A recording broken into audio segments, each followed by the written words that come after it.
En los últimos tiempos, la sociedad se ve atravesada por acontecimientos como la pandemia, guerras, crisis económicas, cambio climático, celeridad desmesurada, dinámicas agotadoras, exceso de información, inconstancia en los vínculos afectivos, insatisfacción, que han incrementado la inestabilidad emocional de muchas personas.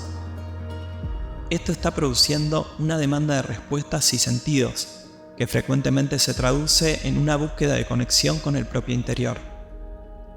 Caminos espirituales, ámbitos de meditación, propuestas alternativas de trabajo interior, cosmovisiones aborígenes, talleres centrados en una perspectiva holística, religiones tradicionales, son algunos de los espacios elegidos para orientar las búsquedas personales.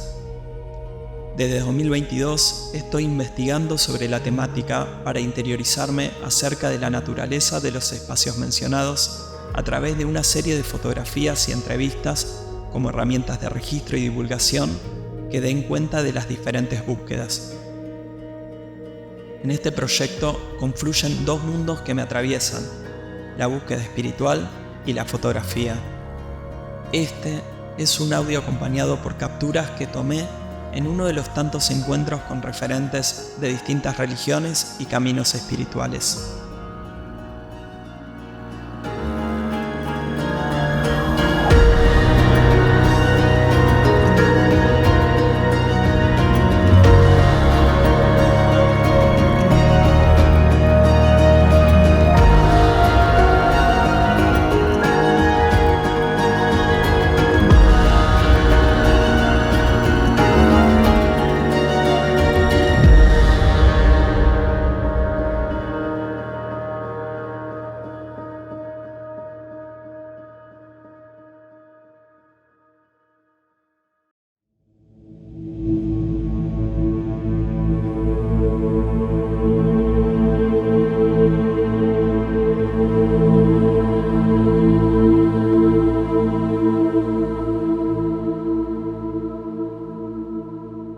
Mi nombre es Diego Uberman, Ajá. Soy el subsecretario de prensa de la masonería. Bien. Contame un poco qué sería la masonería, para alguien que no sabe qué es la masonería. Bueno. La masonería es una institución civil que existe en Argentina formalmente desde el año 1857, pero está presente desde, casi te diría, desde el año 1810 en adelante. Y básicamente es un punto de encuentro de personas que tienen ideas y valores y principios similares, donde lo más importante o lo más significativo, sobre todo ahora en el siglo XXI, tiene que ver con la diversidad de ideas. ¿Sí? Te comprometes formalmente a compartir el espacio de pensamiento, de producción, de trabajo, con personas que no necesariamente piensen como vos. ¿Sí? Un espacio que milita en el laicismo, ¿sí? en la idea de que cualquier clase de fanatismo o de verdad revelada para nosotros no aplica, y que no tiene nada que ver con una religión y que no se opone a las religiones. De hecho, hay mucha gente aquí, miembros de la masonería, que pertenecen a distintas religiones. Nosotros no tenemos ningún inconveniente, es más, no nos importa. Consideramos que forma parte de la vida privada de las personas. Sí. Pero consideramos también, antes que todo eso, que la sociedad debe ser laica y que debe ser igual para todos. ¿No? Las personas son todas así, tienen todos los mismos derechos. Bueno, la masonería nuclea esa clase de gente. Bien, ¿cuál es el origen de la masonería? El origen de la masonería podés tomarlo de varias maneras. El origen pragmático, concreto, tangible, lo ubicás en la ciudad de Londres en el año 1776, donde dos señores, uno que se llamaba Anderson y uno que se llamaba de Saulier, deciden darle forma, organizar, a partir de una suerte de reglamento, si querés, a los distintos grupos de personas que se reunían con esta idea justamente del libre pensamiento, de combatir el dogmatismo, el fanatismo, pero lo hacían de forma secreta, deciden organizarlas y darle forma. La masonería argentina, como gran parte de la masonería de Occidente, desciende de ese origen, ese origen histórico concreto, moderno, si querés. Ahora, hay un origen mítico, porque la masonería, entre otras cosas, para pasar por arriba el cerco de los idiomas, transmite sus ideas y sus principios a través de símbolos y de alegorías, no a través de textos doctrinarios. Entonces, esos símbolos, esas alegorías, generalmente se toman de distintas instancias históricas donde lo que se hacía sirve. Ejemplo, se habla, por ejemplo, de pulir la piedra, de taller de ideas, de masones libres y aceptados. Porque la masonería originalmente, en forma mítica, lo que era la agrupación o el nucleamiento de distintos especialistas en oficios de la construcción, que se reunían en forma secreta para intercambiar entre ellos, pero para que no se sepa lo secreto del oficio. Como una manera de cómo pulir el mármol. ¿Pero por qué que no se sepan? Porque era su know-how. Era para no revelar su know-how. Bien. A partir de determinado momento comienzan a aceptar, ¿sí? Cuando la tecnología fue llevando a que esos secretos no tuvieran sentido, esa gente se seguía reuniendo. Bien. Y entonces comienzan a aceptar. O sea, surgió por obreros. Claro. De hecho, masones obreros. Claro. Comienzan a aceptar personas que no fueran del oficio, pero que les interesara participar de ese encuentro, ¿sí? Adogmático. Entonces se empieza a hablar de masones aceptados, libres y aceptados. Bien. Y quedó como parte de la denominación. Hoy la masonería es puramente especulativa. Nosotros en nuestros talleres son talleres de ideas. ¿Sí? No son talleres ni de construcción, ni de electricidad, ni de son talleres de ideas. Pero nos quedamos con la metáfora del taller, del obrero, ¿sí? El que pule la piedra. La piedra es el conocimiento y sos vos. ¿Sí? Entonces, vos pulís la piedra, te mejorás a partir del conocimiento. Bueno, el taller o la logia es el lugar donde ocurre eso. O sea, es una cuestión meramente de conocimiento, del lugar donde se juntan para... Únicamente, básicamente eso, de para tener mayor conocimiento. Para mejorarse, para conocer al otro distinto, para saber lo que piensa el otro. Las logias generalmente, la mayor cantidad se llaman eclécticas. Significa que dentro de una misma logia te vas a encontrar gente que viene de profesiones muy distintas. Un abogado, un contador, un ingeniero, un obrero, un tipo que viene del comercio, un tipo que viene de los medios de comunicación, un tipo que viene de una fuerza de seguridad, cualquier cosa. ¿No? Bueno, la masonería te da la posibilidad de interactuar con personas de distintos oficios y aprender y en pie de igualdad. Bien. Cosa que en ningún otro lugar lo vas a poder hacer. Pero a su vez hay una jerarquía, tienen una jerarquía. Sí, hay una jerarquía, pero la jerarquía tiene que ver con la organización, básicamente, ¿no? Con organizar el trabajo. Entonces vos decís, dentro de ese taller, dentro de esa logia, hay autoridades que se votan, se eligen entre los mismos miembros, que tienen un periodo de 1 año de mandato, pero que básicamente a los efectos de organizar el trabajo. El que es el presidente, por ejemplo, es el que da la palabra. Por ejemplo, el método parlamentario, ¿sí? En realidad es masónico. Nosotros somos anteriores. ¿Qué significa? Que, por ejemplo, dentro de una logia no hablan todos al mismo tiempo, no dialogan. Vos pedís la palabra y el presidente te da la palabra. Es una cámara de Señor presidente, el diputado fulano me parece que es un pelotudo. Lo tenés al lado por ahí, pero no se lo decís a él. No se lo siempre hablándole al presidente. Al presidente. Bueno, ese es el método masónico de circulación de la palabra, por ejemplo. ¿Sí? Bueno, entonces esas autoridades básicamente organizan ese trabajo. Bien. Hay un tipo que es el secretario, que hace un acta. Hay un tipo que se ocupa de lo que sería la acción social. Si algún miembro necesita algo, ese es el que se lo va a conseguir. O sea, se ayudan entre los miembros. Sí, claro. Sí, es muy importante lo que nosotros llamamos la fraternidad.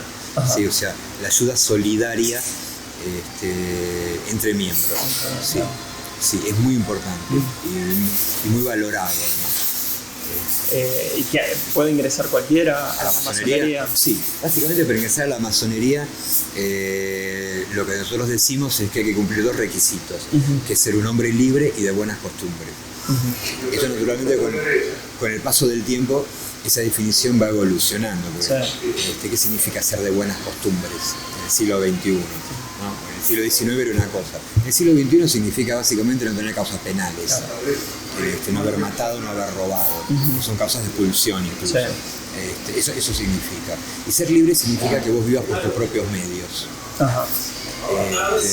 Y ser mayor de edad, tener 18 años. O sea, pero alguien, por ejemplo, de 18 años, pero que todavía está viviendo con los padres. Sí, puede ingresar, de hecho hay muchos.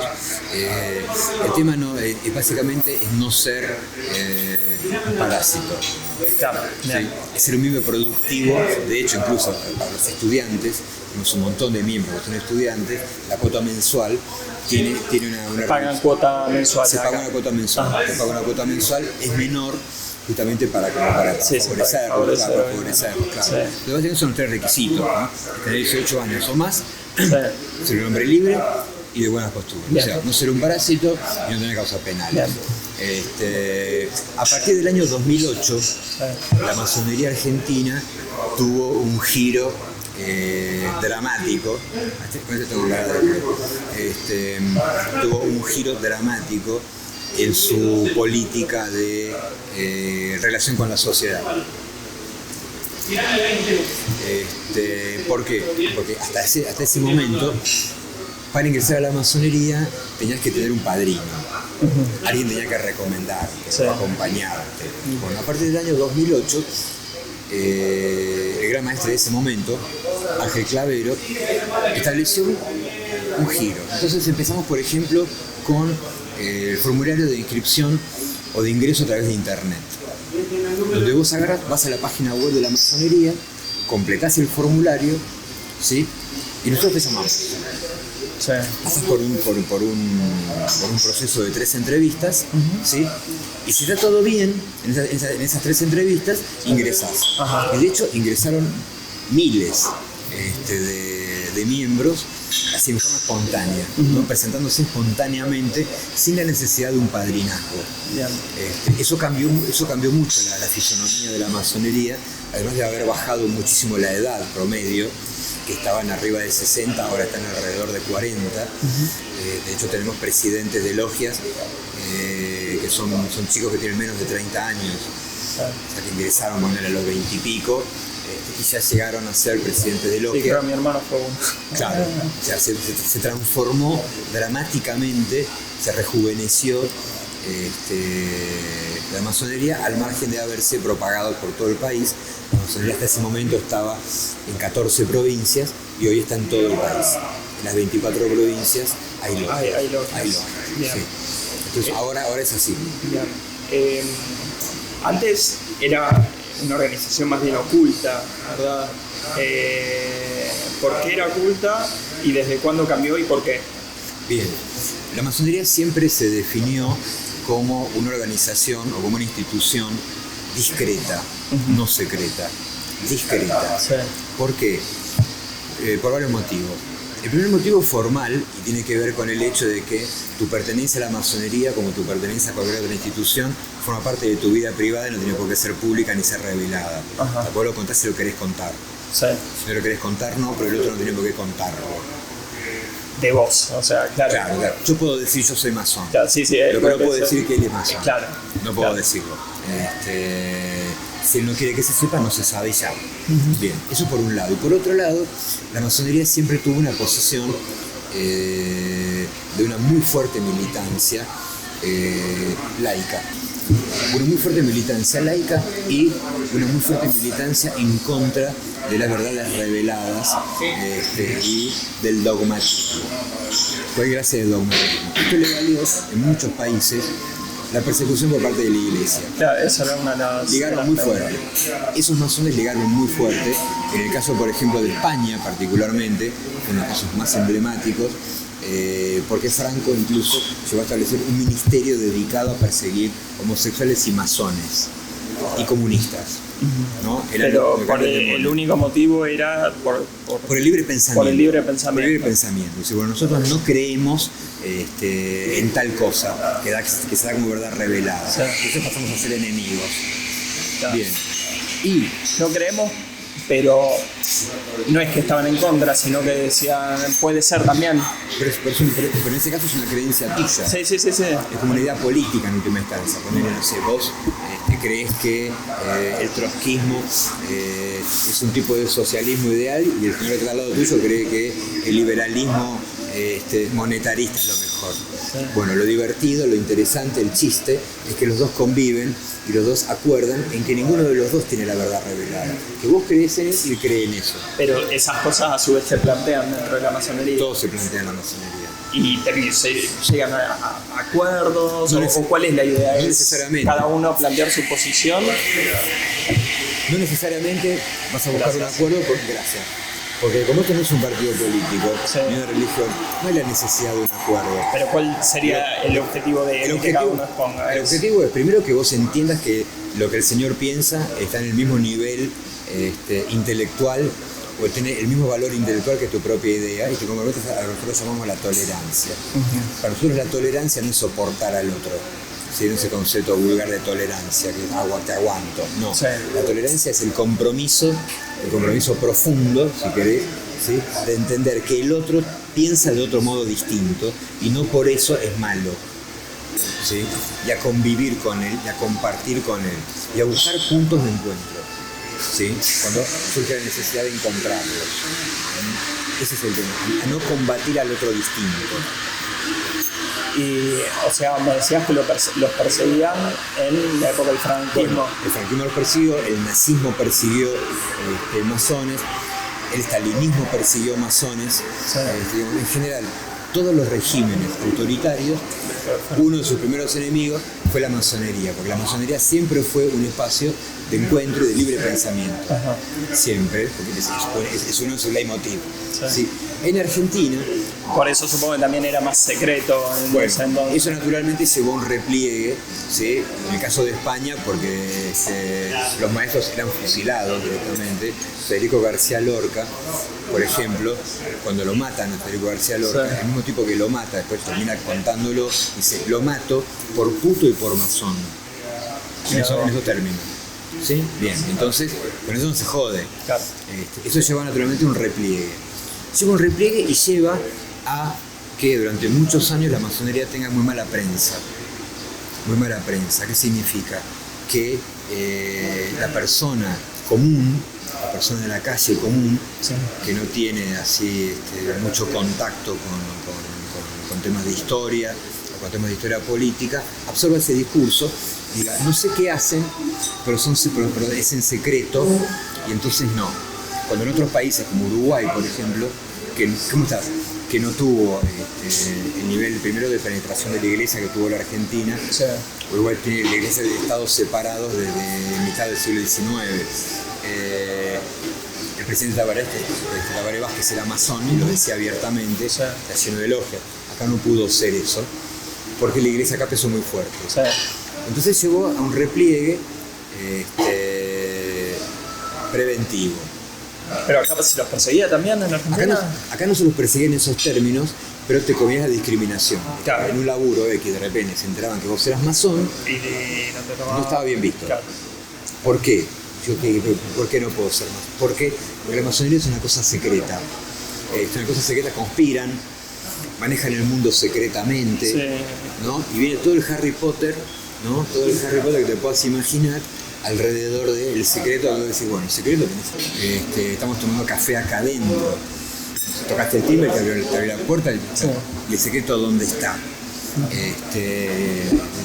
Vienen los tipos, te sientan, nadie tiene ningún problema, lo ves. Sí. Para que lo vean. Sí. Pero Pero hace unos años se podía hacer eso. ¿verdad? Hace unos años por ahí A mí, por ejemplo, me sorprendió cuando en Rosario se lo abrió para el Open House. Claro. Me imaginaba que hace unos años no se podía hacer eso. Poder se podía, por ahí no nos hubiéramos animado. Por ahí no nos hubiéramos animado. ¿Por qué? ¿Por lo mismo? Por los prejuicios. Por prejuicios. Ponele. Pablo Lázaro, que es el actual gran maestre, una de las cosas que hizo cuando empezó su mandato, hace 3 años, fue decir, vamos a intensificar nuestra relación con la sociedad, ¿no? Vamos a hablar más, ¿no? Entonces, el año pasado, por ejemplo, Pablo hizo más de 200 notas con medios de todo el país, o sea, de cualquier ciudad, de cualquier provincia, más grande, más chico, youtubers, streamers, todo.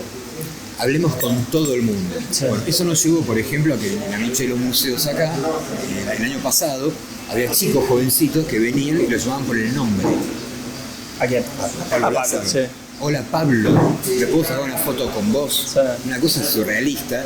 Porque que no se le llama por el nombre. No, porque no se imaginó que un tipo en la calle lo iba a reconocer. O sea, alguien que todavía no se había presentado y lo... Noche de los museos, abierto al público, 15.000 personas, la calle cortada, bandas de rock. Salen las autoridades cada 15, 20 minutos, media hora, con todos los chiches, ¿no? Los llamamos los paramentos, a saludar a la gente, para que lo veas mano a mano.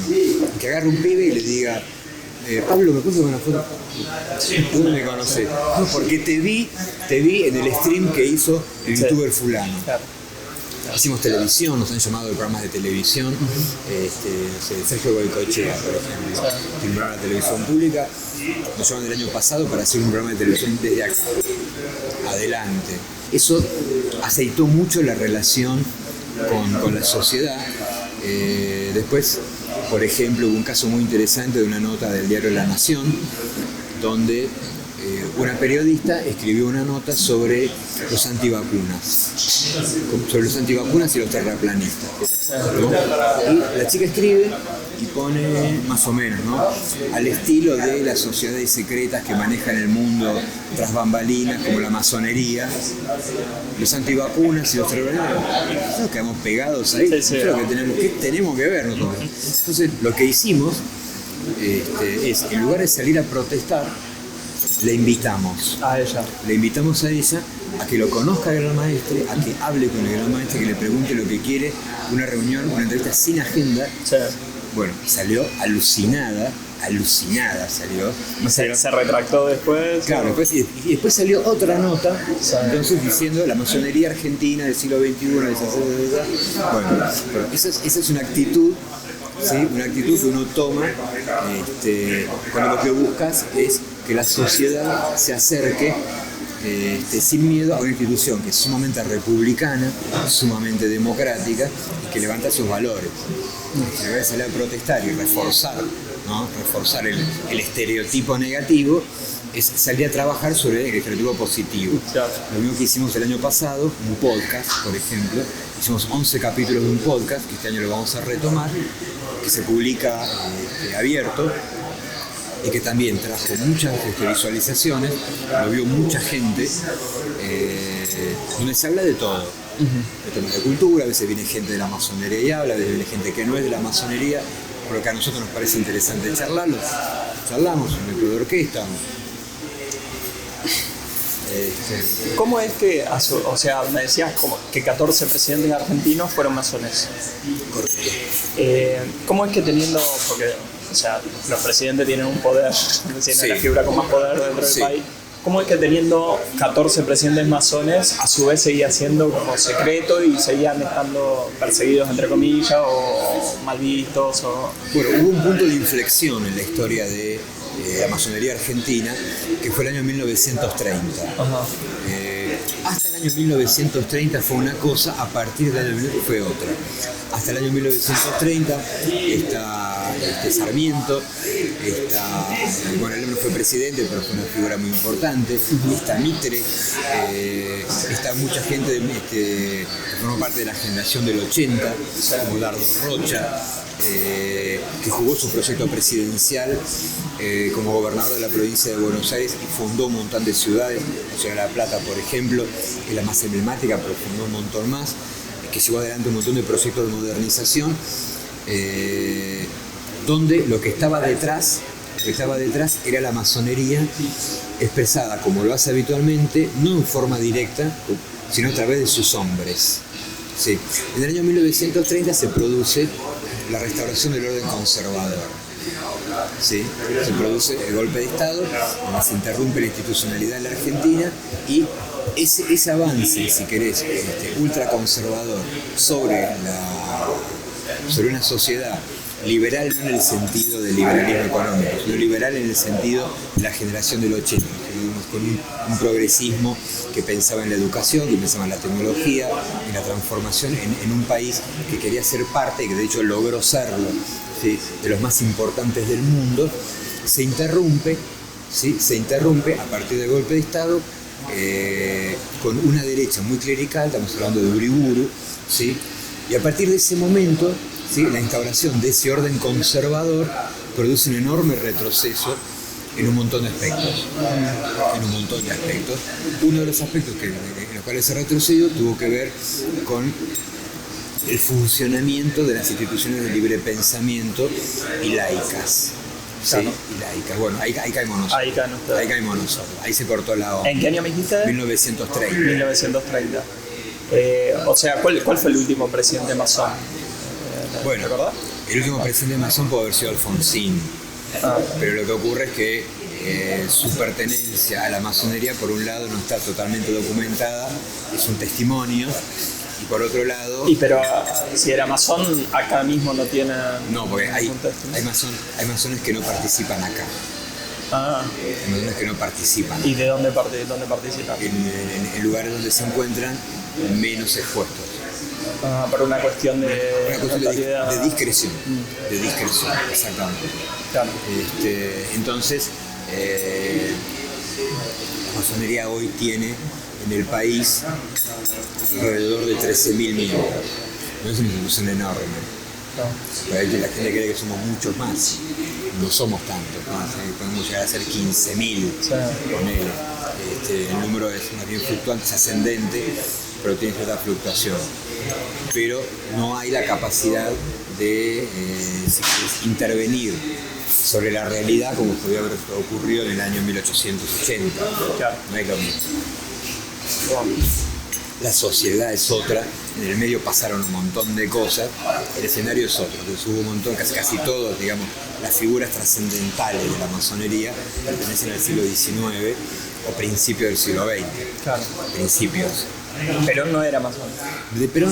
Con Perón lo que hay es una pertenencia, pero no formal. Perón se inicia en la masonería en Europa. Y cuando vuelve a la Argentina después del exilio, vuelve iniciado allá. ¿Sí? Entonces, era masón, pero no participó de la masonería argentina. Claro. Y después, cuando llega, se muere el año siguiente. Perón muere en el 73 y se muere en el 74. Claro. Entonces, la mayor parte de su vida política vivió en el exilio en España, hasta que llegó a España. Tuvo un recorrido, en el medio la conoció a María Estela Martínez. Sí. La verdad que Perón se va en el 55 y vuelve en el 73. Sí. Entonces, se inició en Europa, una logia alpina.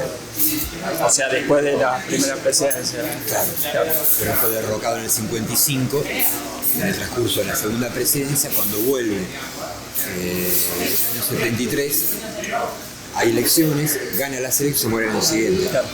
Se muere en junio del 74. ¿Relación con la política directamente o es por una cuestión de que hay miembros que participan? Correcto. No, la masonería no participa como un partido ni como una ONG. No, la masonería es un punto de encuentro de gente. De todo tipo. Hay gente con más poder, gente con menos poder, gente con plata, gente sin plata. Hay gente que tiene un nivel de conocimiento altísimo, gente que, si querés, más sencilla, se pule acá. Es eso. Sí, nosotros no activamos, digamos así, como una militancia. Claro, no es que tienen, no sé, reuniones con políticos o... no para actuar. No buscan incidir en el. Nunca fue así en ningún lado. No solamente nunca fue así, sino que la masonería se jacta de haber sido, por ejemplo, escenario de grandes acuerdos. Porque la masonería reúne a Urquiza y a Mitre y a Sarmiento. ¿Sí? Los reúne. Los dos eran masones, ¿sí? Los distingue con una suerte de premio. De esa manera avanza en la unidad nacional. Lo mismo en la batalla de Pavón, ¿sí? Urquiza se retira pudiendo haber ganado, ¿no? Y bueno, la masonería opera en ese punto como una manera de evitar el derramamiento de sangre. ¿Sí? La masonería se opone fuertemente a la violencia del derramamiento de sangre. Entonces, no puede estar de ninguna manera asociada en forma directa a una pertenencia, ¿sí? Porque sería contradictorio, ¿no? Ahora, el año pasado, por ejemplo, lo que se hizo por primera vez fue impulsar un proyecto educativo, la Ley de Educación Ambiental, que llegó al recinto del Senado a través del despacho de un senador, el senador Marino. Que era masón. No. Marino no era masón, ahora tampoco es senador. A través de un senador que llega al recinto, toma el estado parlamentario y se aprueba la ley por unanimidad. Bueno, ese es el gran... ¿Pero quién lo presentó? Lo presentó Marino. Claro, pero ¿cuál es el contacto con la masonería? Bueno, la masonería lo que hace es reúne a un montón de especialistas, se conforma un proyecto técnicamente válido y a través de Marino, que tenía gente dentro de su equipo de asesores que sí eran masones, ¿sí? Dicen que entre, tenemos que tomar estado parlamentario, hace falta que entre a través de un legislador. ¿Sí? Marino lo vio, entró, lo presentó, bueno, se aprobó por unanimidad, lo votaron todos los bloques, ¿sí? Porque estuvo acordada la ley. Bueno, fue la primera vez en la historia que la masonería hace una movida como masonería, pero fue una ley de educación. En este caso, ¿no? Y hay muchos símbolos masones, por ejemplo, en las iglesias, en algunas. Podría haber. ¿Y cómo es que por un lado la iglesia los perseguía y por otro lado aparecen? A ver, te vas a encontrar casos, si querés, paradigmáticos o contradictorios. El caso de la catedral de Buenos Aires, por ejemplo. Claro, parece un templo masónico. Sí. El del triángulo equilátero en las columnas, y todo. Bueno, el tipo que la terminó era masón. Claro. Que era Benoit. Él la terminó. La catedral se desplomó como 4 veces cuando finalmente decidieron hacer un edificio que más o menos quede. Se fueron a los arquitectos más destacados de Buenos Aires. Bueno, el tipo era masón, se quedó. Y usan los símbolos, pero la iglesia no se opuso a eso, o no se dio cuenta. Yo creo que no se dieron cuenta. Que no se dieron cuenta. Tampoco son símbolos de propaganda masónica. No son dijeron, el cementerio de la Recoleta, el cementerio de Mar del Plata. Son construcciones también cenas plagadas de simbología masónica. La entrada con los escalones, el piso del pavimento con los cuadros blancos y negros, el triángulo, lleno de simbología masónica. El cementerio de la Recoleta particularmente tiene una historia muy vinculada a la masonería. Entonces, cuando se convierte en cementerio, le tiraron con todo. ¿Cómo fue eso? En el año, ¿cuándo fue? El presidente era Mitre.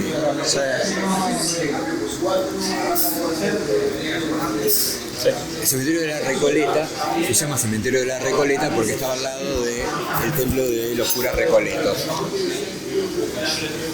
Tradicionalmente, la iglesia era la institución que manejaba los registros civiles, nacimientos, defunciones, casamientos. Estaba organizado por parroquias y vos tenías que ir a inscribirte para casarte, para el nacimiento de Putin, en una parroquia. Entonces, la iglesia manejaba eso. Bien. Tradicionalmente así. Cuando una persona se moría, si era católica, apostólica romana, era enterrada en un predio contiguo a la parroquia.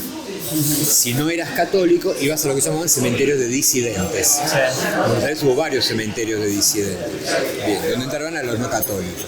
En un momento dado se murió un señor que era muy amigo del presidente Mitre, se llamaba Blas Agüero, un abogado, que era masón, confeso masón.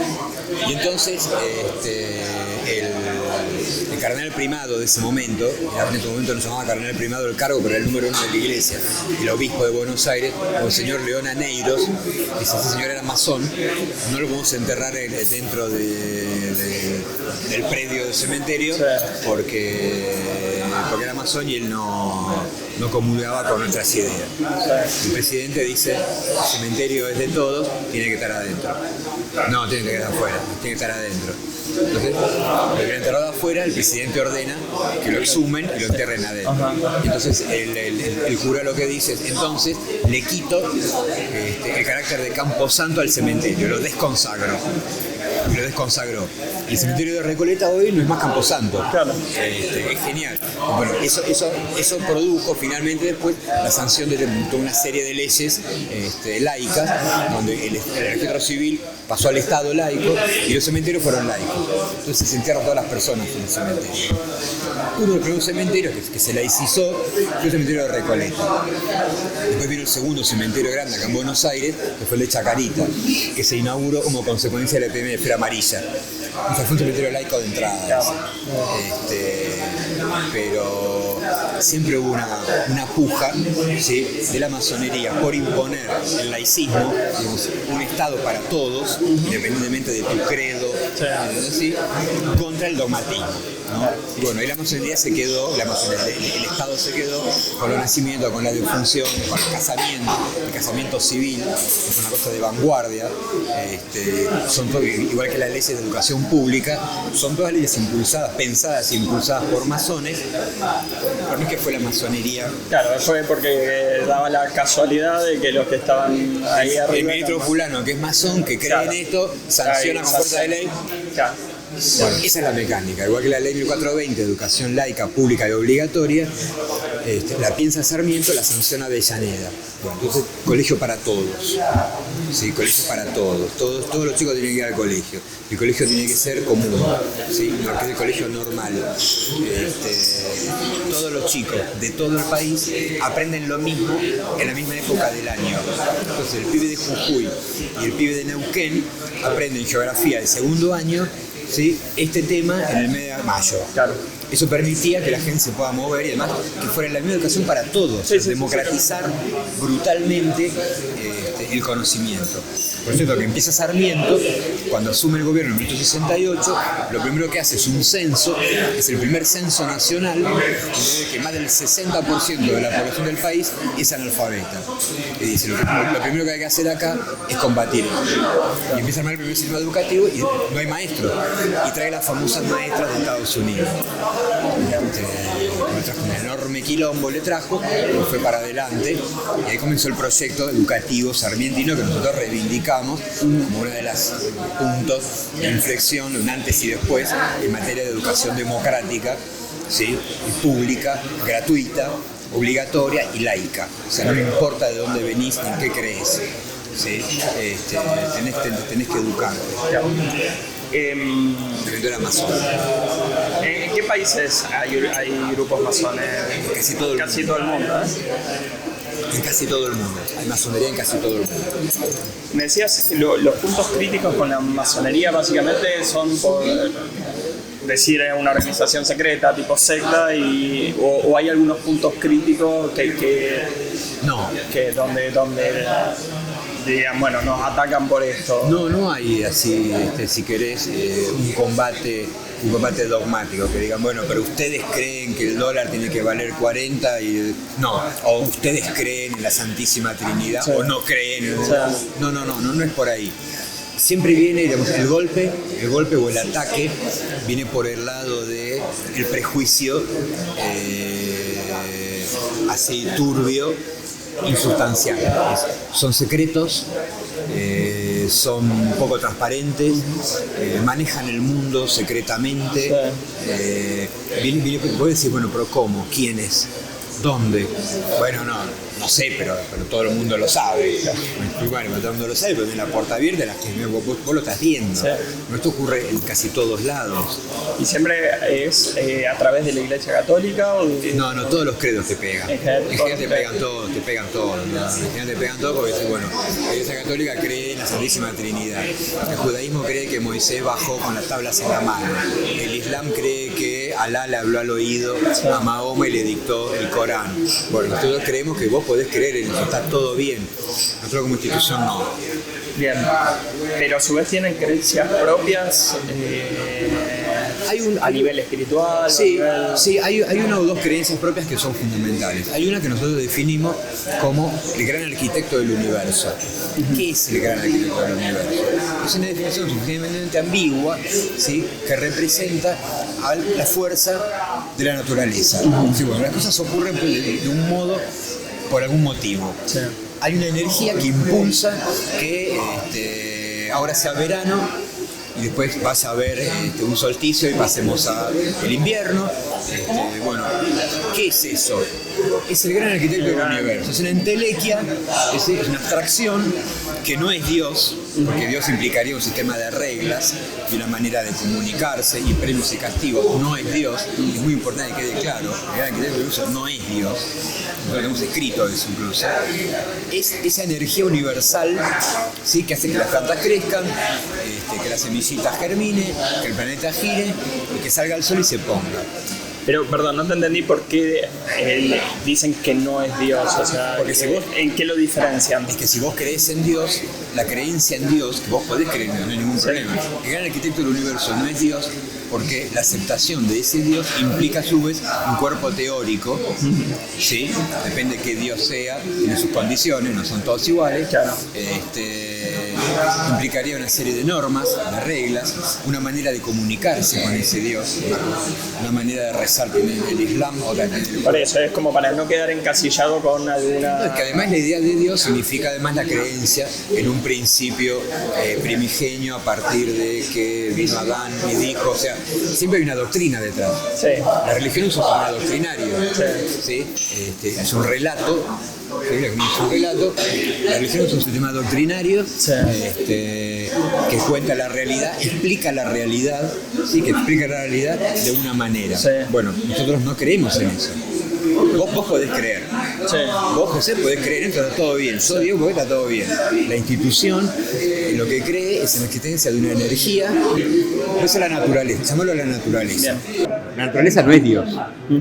Bueno, porque no hay una doctrina. Bueno, entonces en eso se cree. Claro. En eso creemos. Sí.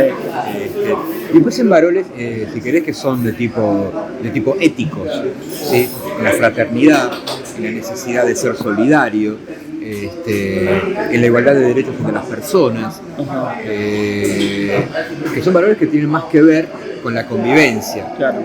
Y la necesidad de no derramar sangre. Nosotros nos oponemos a la pena de muerte, por ejemplo. Están en contra de la pena de muerte. Sí. Pero no mucho más que eso. Justamente porque nosotros estamos en contra de la verdad revelada. Claro. Cualquier clase de cosa que sea dogmática, nosotros la vamos a cuestionar, porque no creemos en los dogmas. Claro. Esto es así porque es así. No hay por qué. Para mí es distinto. Sí. Y mi verdad es igual que la tuya. Como ninguno de los dos es el dueño de la verdad, entonces no hay esa verdad. Claro. Y eso es lo que tenemos en común todo lo que estamos hablando. O sea, entonces... es un ejercicio de libertad de pensamiento. Claro, sí.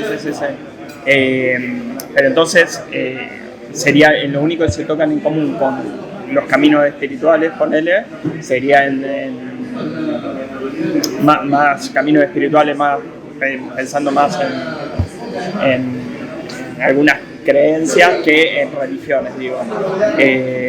Donde se toca sería en la parte esta del gran arquitecto del universo, o en algo más. ¿Tienen alguna creencia más que ustedes? No, digamos, no hay más creencias, pero no sé si llega a ser punto de contacto siquiera con esa clase de pensamiento, porque la masonería es esencialmente una institución republicana y democrática. Sí. Está más orientada a pensar en la necesidad de respetar el derecho del otro, y a pensar en un progresismo democrático que buscar puntos de encuentro con lo espiritual. La espiritualidad está dada en el vínculo fraterno que uno establece con los otros, que de hecho nosotros llamamos hermanos. Pero la búsqueda está por el lado intelectual, claro, no está por el lado espiritual. Vos no venís acá a meditar, por ejemplo. Claro, no venís acá a meditar ni a buscar tener un alma más pura o estar más conectado con la creación. Claro. No, venís acá a pensar. Claro. A pensar, a traer tus ideas. Es un camino más meramente intelectual. Claro, o sea, es un taller de ideas. Claro. Claro. Venís a traer tus ideas, a contrastarlas, a buscar las ideas de él, a contrastarlas. No venís a ser un alma más luminosa. Porque, por ejemplo, sí vi que en muchos de los símbolos figura como la estrella de David. Claro. Bueno, la estrella de David en realidad es un símbolo polisémico. Se lo queda al judaísmo, si querés, pero es un símbolo que es muy anterior al judaísmo, en realidad, y lo que representa son dos triángulos equiláteros entrecruzados, que te vienen dando una figura de 6, a su vez, de 6 triángulos equiláteros en cada una de las puntas. Bien, pero básicamente es la intersección de dos triángulos equiláteros. Es el día y la noche, el arriba y el abajo. Sí, lo que nosotros tomamos de la tradición judía pero como un recurso, decir, bueno, para que te hagas una idea, viene como eso, nos organizamos de esa manera, es por ejemplo la distribución del templo. ¿Sí? El templo, que nosotros llamamos templo, porque las ideas, lo que ocurre ahí adentro, lo que consideramos sagrado, por el respeto a que Perdón, tengo que... Sí, por favor. Tengo que tocar. Ese tipo, por ejemplo, es un capo de educación. De educación. De educación. Un capo grosso de educación.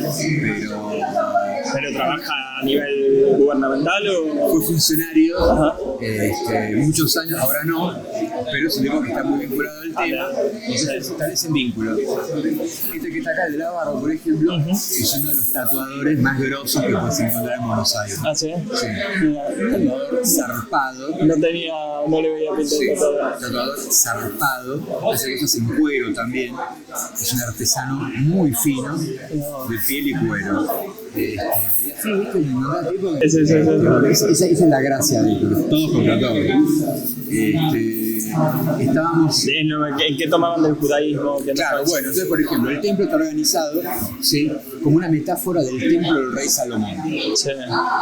Bueno, está organizado de esa manera porque esa organización nos sirve a nosotros de metáfora, ¿sí?, del lugar de llegada de la luz, de la oscuridad a la luz. Claro, porque por otro lado era eso que vos me decías antes, que como que va desde la puerta que representa la oscuridad a la luz. Claro. Pero usted, para usted la luz o la iluminación es el conocimiento. Es el conocimiento, es meramente intelectual. ¿Sería? Meramente intelectual. Entonces, se toman cuestiones de alguna tradición religiosa, particularmente en el caso del judaísmo, sí, que ni siquiera del judaísmo, porque bueno, el rey Salomón no necesariamente es una apología del judaísmo. Sí. Pero bueno, aparece eso, aparece la estrella de David, que en el judaísmo se llama estrella de David o Maguen David, ¿sí? Pero que en realidad es un símbolo que es anterior al judaísmo bíblico. Aparece ahí, te lo digo yo como judío. Sí. Termina Israel, termina usándolo en la bandera, ¿sí? Pero en la época egipcia, sí, el judaísmo del exilio, de la diáspora del desierto, no existía la estrella de David. Claro, no existía la estrella de David. Es una cosa... Y me decías que ¿en qué año me habías dicho que había arrancado todo esto? No, en el mundo, la masonería. 1776. Bueno, pero eso es... Sí, bueno, pero esas estrellas de David no son de 1776. Pero sí, en esa época ya existía la estrella de David como símbolo judío. Claro. La masonería lo incorpora después, no toda la masonería, alguna logia le sirve. Claro. No es que la estrella de David es un símbolo masónico encubierto. No. Hay otros tipos que representan la complementariedad de los opuestos. Les pintó hacerlo a través de la estrella de David. Claro. Dale.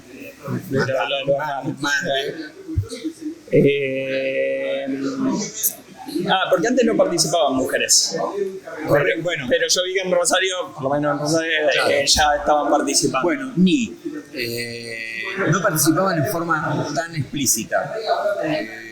Mujeres masonas hubo siempre. Ajá. Siempre fueron muchas menos. Sí. Fueron muchas menos por la cuestión de que las mujeres en general no tenían acceso a un montón de cosas. O sea, que las mujeres no votaban, Sí. estaban en la casa, no trabajaban, Sí. estaba mal visto que trabajaran. Sí. Las mujeres empiezan a salir a la calle en Occidente a partir de los movimientos sufragistas, Sí. mediados del siglo XIX, principios del siglo XX. Sí.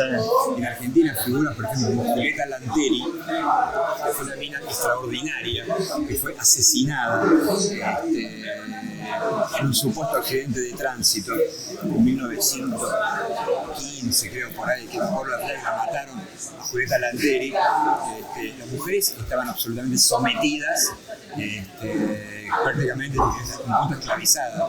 Eso implica casi su ausencia, no solamente en la masonería, en la universidad, en el mundo del trabajo. Bien, a medida que se fueron abriendo, hubo cada vez más, pero siempre hubo. Si buscas fotos, vas a encontrar en blanco y negro mujeres participando de encuentros de mujeres. Ahora, actualmente hay una organización masónica femenina, Sí. hay una gran logia femenina. Sí. Bien, para la cual nosotros tenemos una enorme relación, Sí. un gran vínculo. Sí. Trabajamos todo el tiempo juntos, porque mira con la medecita, ¿vale? Ajá. Organizamos, por ejemplo, la noche de los museos en conjunto, Sí. hacemos un montón de acciones en conjunto. Lo que pasa es que no es una sola institución, son como dos ramas. ¿Sí? ¿Por qué? Porque a nivel mundial, la masonería está organizada en este momento en lo formal, un cuerpo masculino y un cuerpo femenino. Pero por algo en especial esa Es una tradición. Por Es tradición. una cosa que naturalmente, con el paso del tiempo, va a tender a caer. Claro. Pero además en la práctica está prácticamente borrado. Claro, es como que participan. Claro. Pero bueno, pero yo acá, por ejemplo, veo que son todos hombres. Acá son todo tipos. Sí. Sí. Nosotros hemos hecho algunos ejercicios incluso, y las mismas mujeres no han querido tampoco hacer cuerpos mixtos. Ah, ¿no? No. Ah, mira. Sí, entonces, Hablarán de distintos temas, supongo, o no sabes. Estamos cada uno con su. están organizadas exactamente igual, las dos Pero ellas instituciones. vienen a este mismo. Ellas no, a veces sí, a veces no. A veces necesitan un lugar, tienen su lugar. ¿Tienen otra sede? Sí. Ah, Hay una sede y hay templos de la masonería femenina. ah, mirá. Son muchas menos. Sí. Muchas menos. Pero una cuestión de. Porque pintó. Porque pintó. Porque pintó y porque están, digamos, organizadas como Gran Logia hace 30 años. Y nosotros estamos organizados como Gran Logia hace 166. Más. ¿Tienen ritos de iniciación? Sí, claro. Es lo más divertido. ¿Por qué? Claro. ¿Cuál es la idea o en qué consiste? Claro. En la masonería se dice que es una sociedad iniciática. Sí. ¿Qué quiere decir que sea una sociedad iniciática? Que en lugar de llenar un formulario, ir a la ventanilla, llenar un formulario para adherirte a un club, para iniciarte, para ingresar, tenés que vivir una experiencia, Ajá. ¿sí? que te inicia. Es decir, vivencial, ¿no? Esa experiencia vivencial es la iniciación. Entonces, si vas a las reuniones y está todo bien, ¿sí? Y vas a ser iniciado, vas a esa ceremonia que dura una hora y pico, donde a lo largo de esa ceremonia vas a vivir una serie de experiencias, donde naturalmente no está en juego ni tu integridad física, ni tu cuerpo. Sí. No es que te van a pegar, quemar, raspar, empujar un pozo, te van a meter un pepino. Me vas a acordar del capítulo de los Simpsons, Bueno, de los mágicos. Claro, los magios, uno acá, porque el tipo que escribió Los Magios sabía mucho. Sí. Hay un montón de cosas de Los Magios que son exactamente así. Sí. Otras están exageradas, otras están inventadas. Pero está basado en hechos reales. Claro. Los Magios no es un delirio No. de Matt Groening, no, está basado en hechos reales. Sí. Lo que es un delirio es cuando a Homero le encuentran, ¿por qué lo declaran como santo? Que le ven La marca, sí. Eso no existe porque acá no hay ese santo, y la autoridad máxima se vota con miembros de todo el país, Claro. que se lo elige como el Dalai Lama. Claro. Ahí mezclaron un poco, Sí. pero el pibe que sabía un montón. Vivís una serie de experiencias que tienen que ver con confiar en el otro, con contar algunas ideas tuyas, no te la puedo contar minuciosamente porque no tiene gracia. Mañana vos te inicias. Sí, ya voy a saber de qué trata. Y el chiste igual es. Claro. Dura más o menos una hora. Es algo cortito, o sea, lo que es. Una hora y pico. Claro, pero. Sí. Pero es algo corto, no es que la iniciación, no sé, va a tener que hacer algo durante una semana. No, es algo de una hora. Es cosa de hora y media, ponele hora y media, al final de lo cual estás iniciado y ya sos miembro de un taller. Y uno puede participar, hacer ese rito de iniciación y no aprobarlo, por ejemplo. Es muy difícil, porque además durante todo ese rito de iniciación vas acompañado por alguien. Claro. Siempre nosotros te ponemos un tipo al lado que te va acompañando. Y cuando te acompaña, te contienes. En ningún momento dado estás totalmente solo. Siempre hay alguien que te va guiando. Que te va llevando. Tenés que ser, no sé. Es muy difícil. ¿Qué te gustaría, no sé, que la gente por ahí conozca de ustedes, de la masonería? Si vos tuviese que decir, me gustaría que se conozca esto. Me gustaría que la gente, así como cosa que está ocurriendo, porque sea más masivo, perciba a la masonería como una institución actual y contemporánea. Mucha gente tiene la idea de que la masonería es una institución antigua. Me dicen, bueno, son todos viejos, qué sé yo, están San Martín, Sarmiento, me tienen la cola llena, o sea, siempre con lo mismo. Bueno, y no saben, por falta de conocimiento, bueno, es una institución absolutamente viva, joven, llena de gente joven. En general, los tipos bastante contemporáneos, ¿verdad? Y ahora temprano, después vienen más. Bueno, me gustaría que la percepción se ajustase a eso, ¿no? Llegar al punto en el que la masonería sea percibida como una institución actual, contemporánea, democrática, republicana y laica, ¿no? Que todos esos valores sean más evidentes todavía, que se vean más, ¿no? Que digan, bueno, el fulano de tal es masón, lo cual significa que es un tipo republicano, que es laico, que es democrático, que no es un viejo perimido u oxidado, pero que para eso quiero participar yo también, puedo o no puedo, eso es. Y por ejemplo, o sea, es como yo nunca entendí bien qué es lo que hacen acá. O sea, se juntan a discutir ideas, acá se estudia algo. Las dos cosas. Acá todos estos clubes están organizados en grupos. Cada grupo, o sea, esto por ejemplo es una logia, no, una logia. En este caso no, porque están mezclados. Están mezclados. Yo los conozco. Claro. Pero ponele que fue una logia. Cada logia tiene un nombre. ¿Sí? Hay logias que tienen un tema y logias que se llaman eclécticas que no tienen tema. El tema significa, no sé, son todos ingenieros. Pero ¿cómo se arma cada logia? Se van armando por la invitación de miembros que van llegando. O sea, cada uno de estos. Pero por ejemplo, yo ingreso a la masonería. Sí. Alguien me pone en determinada logia, claro. Pero. ¿Por qué? ¿Por qué? Depende de dónde vivas. Depende de qué días puedas venir. Bien, está. Por una cuestión práctica más que nada. Claro, o sea, si vos vivís en tal barrio, yo no te voy a poner una logia que esté en la otra punta de la ciudad porque sé que te estoy arruinando la vida. Sí. Debería ser posible. De todos modos, eso no quita que vos mañana no te sientas cómodo en esa logia, o que te sientas cómodo pero conozcas gente de otra y te quieras cambiar, te cambiás. Vos podés decidir cambiarte sin ningún problema. Cero historia. Sí. Entonces, por ejemplo, vienen acá, se reúnen, bueno, hablan al pedo. Sí, acá está el espacio del boludeo, ¿no? Porque está el bar. Después se van a un templo. Sí, y en el templo, En el templo, primero cada uno ocupa un lugar.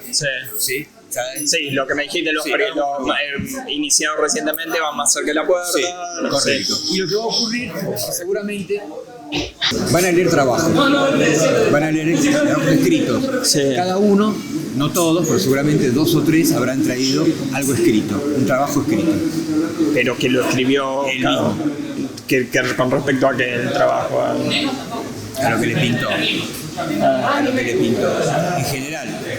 Puede tener que ver con temas que de su interés personal, puede tener que ver con temas que el folclore del taller ese le resulta atractivo, ¿no? Vos los conocés a los tipos y decís, bueno, sé que este tema les va a interesar, puede ser un tema sobre la masonería, un tema de instrucción sobre masonería, sobre historia, sobre simbolismo, X, y lo va a leer.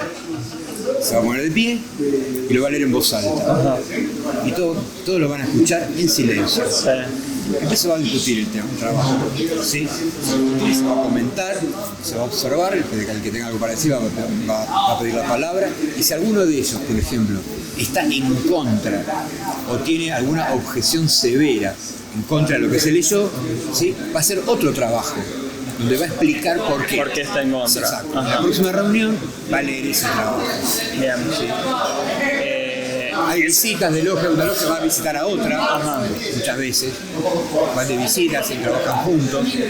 ¿Pero dónde es que se visitan? Si están todos en el mismo lugar. Y no, pero estos, por ejemplo, están acá en el Templo del Fondo. Tienen Y distintos. otros están en otro, hay 8, Claro. van a otro. Y hay otras sedes. Claro. Hay sede en un barrio que se llama Barracas, que es una sede histórica. Sí. Bueno, van allá. Bien. O van a una localidad de acá, por ejemplo, viajan. Van a la ciudad de La Plata, o van a Rosario, o van a Zárate, o Pero la idea es, como me decía, siempre una cuestión de... ¿Qué lo diferencia esto de, no sé, que yo me ponga a estudiar un tema? Bueno, es que si vos te pones a ver un tema, vas a hacer solo. Sí, acá es la cuestión de discutir con otro. Acá lo vas a no solamente discutir, otro te puede aportar, otro te va a dar visiones a favor, visiones en contra, le va a agregar cosas, otro va a objetar cosas. Es un taller. Vas a trabajar, la gran metáfora es el trabajo. Vas a trabajar esa idea. ¿Sí? Igual tenés que estudiar.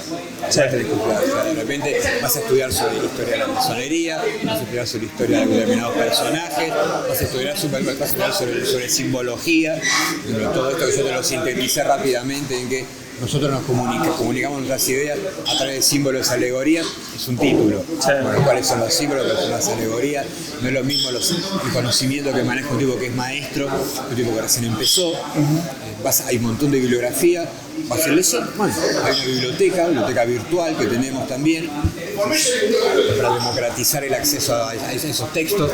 Una vez que vos sos miembro de la masonería, accedes a esa biblioteca, entonces no tenés que ir a googlear a tontas y a locas. Cada vez que lo que bajás de ahí, si vas a leer, vos te dices, bueno, yo quiero leer la historia de Andersen, cómo fue el origen de la masonería. Andersen escribió un montón de cosas, bueno, te vas a bajar el libro oficial. Después si querés andar a googlear a Google, está todo bien. Sí, pero siempre tienen que ver con temas de la masonería o... No, hay de todo. No sé. Te puedes pintar la historia argentina. Sí. Bueno, yo quiero estudiar, por ejemplo, a la Atenida de la Unidad Nacional. Bueno, quiero estudiar, por ejemplo, la simbología masónica en los dibujitos animados.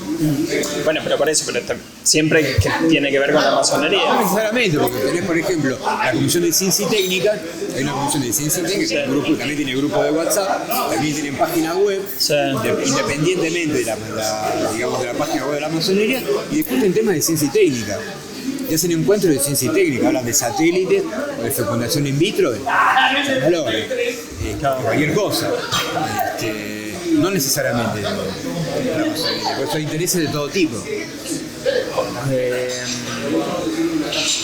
Pero bueno, resumiendo, básicamente es el intercambio de ideas y el ir adquiriendo conocimientos como para llegar a un estado más iluminado. Más iluminado en el sentido En metafórico. el sentido intelectual, de Saber conocimiento. Hacerte mejor persona. El objetivo, si querés resumirlo, es hacerte mejor persona. Bien. Por eso está el símbolo de la piedra. ¿Sí? Eso que te iba a Claro, contar. vos sos la piedra, Sí. y vos sos el que trabaja la piedra. Por eso hay algunas representaciones que se hace es el mismo obrero está con el mazo y un cincel y forma parte de la piedra a lo Miguel Ángel. Claro. Vos sos la piedra, vos sos el que trabaja la piedra. Entonces te vas puliendo. Es otra metáfora nuestra. Te vas puliendo, ¿sí? Trabajo que es infinito, no tiene final, toda tu vida, cuando era el mazo y el cincel, mejorándote. ¿Cómo? Discutiendo cosas, aprendiendo, leyendo, estudiando. Bueno, ¿hay algo que te gustaría decir que yo no te haya preguntado? No, fue muy completa el recorrido. Sí, Te bombardeé de preguntas. ¿Vos querés preguntar algo que no haya contestado? No, que creo que barriste, por lo menos ahora que se me ocurre, barriste todo lo que me interesaba saber. No, me encantó. Está buenísimo. Bien, de todos modos, cualquier cosa que se te ocurra de repente. Sí, te mando un mensaje y te lo... Totalmente, Sí. totalmente. Seguro. Totalmente. Bueno, no, y sí me gustaría sacarle los guantes de... No sé por qué, porque me hace acordar los Simpsons, no sé, por eso creo. Está sacado de ahí. Está sacado de acá. Lo sé, no, obvio, por eso. Túnica también. La túnica, esa no la... Esa no la van a poner. Están todos vestidos de negro. ¿Por qué es que se visten de traje así? Y porque es como el delantal blanco del colegio. Ah. Es una suerte de uniforme. Sí, yo como hoy no vengo a una reunión, Claro. pero es como el uniforme. Es igual. Pero, por ejemplo, si uno viene de laburar y, qué sé yo, y no pudo vestirse, qué sé yo, se puede poner una túnica negra. Te cagás de la risa. Que la tienen acá, o sea, es como te la dan acá. Hay que ser un poco payaso. Porque si un día venís, por ejemplo, el que está sentado atrás, vino con la remera celeste, la suyo, está de camisa celeste. Sí. Nadie le va a decir lo que viene. Que se tiene que poner. Pero a algunos les gusta jugar a los mágicos. Claro, y se ponen la...